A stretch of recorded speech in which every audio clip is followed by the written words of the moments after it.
আসসালামু আলাইকুম ওয়া রাহমাতুল্লাহি ওয়া বারাকাতুহু। বিসমিল্লাহির রহমানির রহিম। এই পৃথিবী আমাদের সামনে এক রহস্যময় মায়াজাল তৈরি করেছে।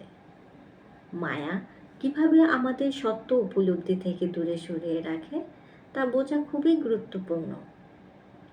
আজ আমরা জানব মায়ের প্রকৃতি, জাগতিক আকর্ষণ এবং বিভ্রম অতিক্রম করার উপায়।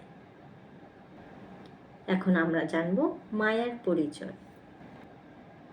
মায়া শব্দটি এসছে সংস্কৃত থেকে, যার অর্থ ভ্রম বা অসত্য। শাস্ত্রে মায়াকে বলা হয়েছে অবিদ্যা বা অজ্ঞানতা।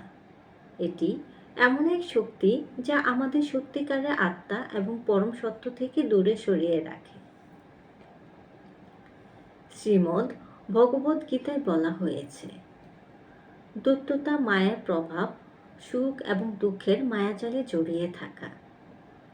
অর্থাৎ মায়া আমাদের ক্ষণস্থায়ী জগতের সুখ এবং দুঃখের মোহ আবদ্ধ করে রাখে। এখন আমরা জানব জাগতিক আকর্ষণ ও লোভের মায়া।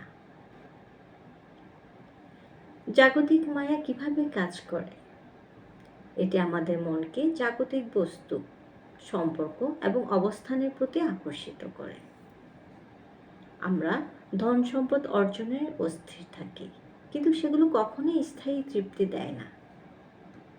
সম্পর্কের মধ্যে আমরা ক্ষণস্থায়ী সুখ খুঁজি, কিন্তু ভুলে যাই যে প্রতিটি সম্পর্ক পরিবর্তনশীল। শাস্ত্র থেকে উদাহরণস্বরূপ বলা যায়, উপনিষদে বলা হয়েছে, অসহায় মানুষ দেহ, মন এবং ইন্দ্রিয়ের চাহিদার পেছনে দৌড়ায়, কিন্তু সেগুলো কখনোই তাকে মুক্তি দিতে পারে না। বাস্তব উদাহরণ হলো, ধরুন কেউ একটি দামি গাড়ি কেনার স্বপ্ন দেখে, কিন্তু সে গাড়ি কেনার পরও তার আকাঙ্ক্ষা শেষ হয় না। সে তখন আরো বড় কিছু চায়। এভাবে মায়া আমাদের ক্ষুধার্ত করে রাখে। এখন আমরা জানব জাগতিক মায়ার অতিক্রম করার প্রথম ধাপ। মায়ের প্রভাব থেকে মুক্তি পেতে হলে আমাদের তিনটি গুরুত্বপূর্ণ ধাপ অনুসরণ করতে হবে। সত্যের সন্ধান। সত্যের সন্ধান হলো নিজেকে জীবনের উদ্দেশ্যে খুঁজুন।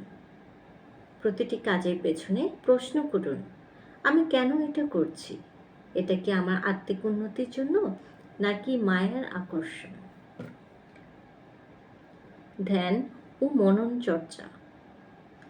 ধ্যান ও মনন চর্চা এর মাধ্যমে আমাদের মনকে শান্ত করে এবং মায়ার মোহ থেকে দূরে থাকতে সাহায্য করে।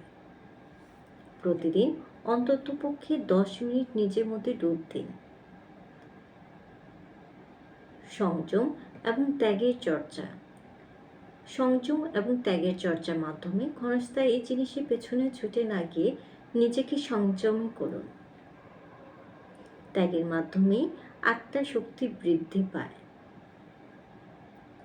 শাস্ত্রীয় শিক্ষা অনুসারে শ্রীরামকৃষ্ণ বলেছেন, মায়াকে অতিক্রম করতে চাইলে ঈশ্বর বা ভগবানের প্রতি প্রেম স্থাপন করুন। ভগবানের প্রেমই এই মহামায়ার অন্ধকার ভেদ করতে পারে। এখন আমরা জানব মহামায়া এবং আত্মার সম্পর্ক। শাস্ত্রে মহামায়াকে কখনো জড় মায়া এবং যোগমায়া নামে অভিহিত করা হয়েছে।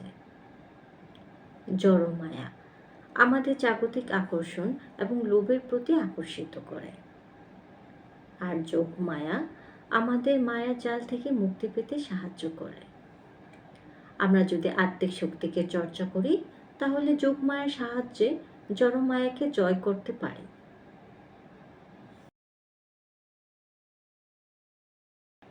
মায়াজাল কখনোই সহজে ছিন্ন হয় না, তবে সচেতন চর্চা, ধ্যান এবং ত্যাগের মাধ্যমে এটি সম্ভব। আজকে আলোচনাটি যদি আপনাদের হৃদয়ে প্রভাব ফেলে থাকে, তবে নিজেকে প্রশ্ন করুন, আপনি কি মায়াজালে আবদ্ধ নাকি মুক্তির পথে? আমাদের পরবর্তী পর্বে আরো গভীর সত্য নিয়ে আসব। ততক্ষণ পর্যন্ত ভালো থাকুন।